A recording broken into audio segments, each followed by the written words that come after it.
Assalamualaikum warahmatullahi wabarakatuh. Pemirsa, pada video kali ini kami akan menyajikan kepada Anda sejarah kota Palembang. Tapi jangan lupa, sebelum masuk pada videonya, beri dukungan kepada saya bagi yang belum, dengan cara follow atau ikuti Facebook Deka Chandra Asena dan subscribe channel YouTube Deka Chandra. Terima kasih. Kota Palembang merupakan kota tertua di Indonesia. Di tahun 2022, Kota Palembang sudah berusia 1339 tahun.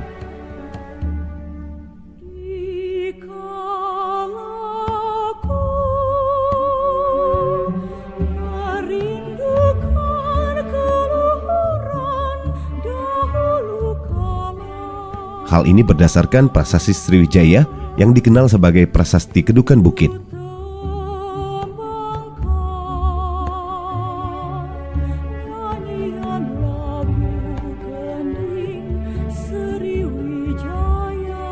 Menurut prasasti yang berangkat tahun 16 Juni 682, pada saat itu oleh penguasa Sriwijaya didirikan Wanua di daerah yang sekarang dikenal sebagai Kota Palembang.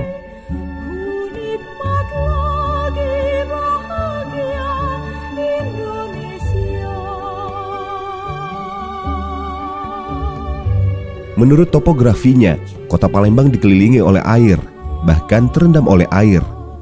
Air tersebut bersumber baik dari sungai maupun rawa, juga air hujan. Bahkan saat ini pun Kota Palembang masih terdapat 52,24% tanah yang tergenang oleh air. Kemungkinan hal ini pun yang mendasari penamaan Kota Palembang.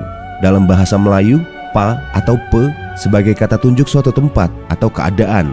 Sedangkan lembang atau lembeng artinya tanah yang rendah.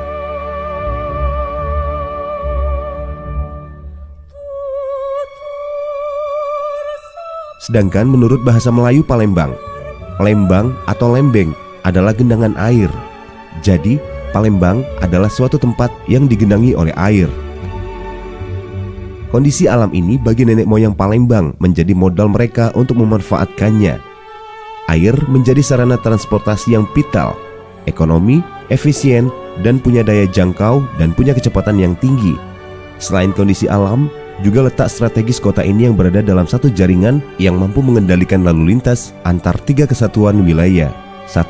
Tanah tinggi Sumatera bagian barat, yaitu pegunungan Bukit Barisan. 2. Daerah kaki bukit atau Piedmont dan pertemuan anak-anak sungai sewaktu memasuki dataran rendah. 3. Daerah pesisir timur laut. Ketiga kesatuan wilayah ini merupakan faktor setempat yang sangat menentukan dalam pembentukan pola kebudayaan yang bersifat peradaban.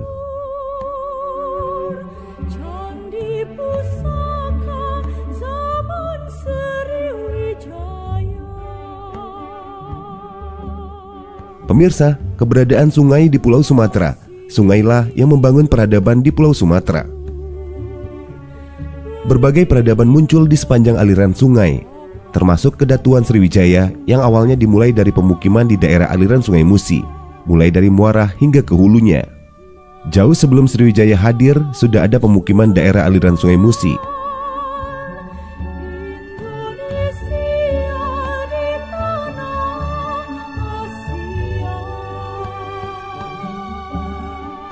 Sungai menjadi pintu masuk budaya luar ke Sumatera dan berbagai tempat lainnya di Nusantara. Mulanya dibawa para pedagang masuk ke pedalaman untuk mencari komoditas perdagangan. Jalurnya tentu saja lewat sungai-sungai besar seperti Sungai Musi, Sungai Batanghari, dan Sungai Kampar.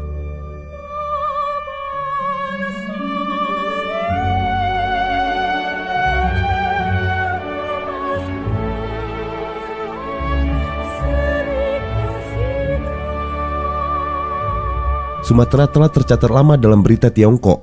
Kemunculan kerajaan Sriwijaya bukanlah pertanda pertama masuknya budaya India ke Sumatera. Pasalnya, sebelum Kedatuan Sriwijaya lahir, sudah ada komunitas pemeluk Hindu dan Buddha di Palembang. Buktinya beberapa arca Sakya Murni yang ditemukan di Bukit Siguntang, Palembang.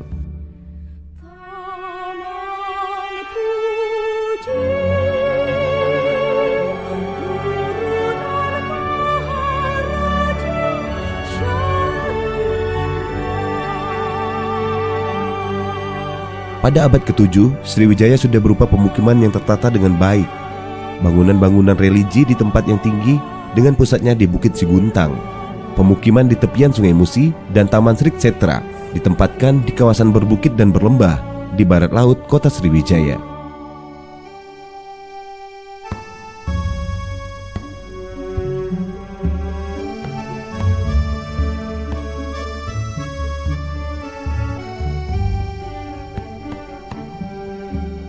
Pemukiman masa Sriwijaya dibangun di sepanjang aliran sungai. Dari berita Tiongkok diketahui bahwa orang-orang Sriwijaya berdiam di perahu dan di rumah panggung di rawa-rawa. Mereka hidup dengan mencari ikan dan berdagang. Bukti permukiman di lahan basah ini ditemukan di situs air Sugihan di pantai timur Palembang. Melalui sungai pula, bala tentara Sriwijaya menyerang ke kota Kapur yang berada di Bangka. Mereka datang melalui sungai, kemudian menyeberang ke Selat Bangka dan masuk ke Sungai Menduk. Penaklukan Sriwijaya atas Bangka itu dibuktikan oleh temuan prasasti kota Kapur pada tahun 686 Masehi.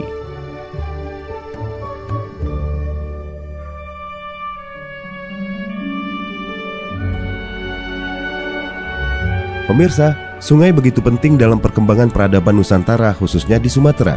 Namun, dalam penulisan sejarah, kedatangan leluhur baik menurut tradisi maupun modern sampai pada era 1970-an, peran sungai nyaris dilupakan.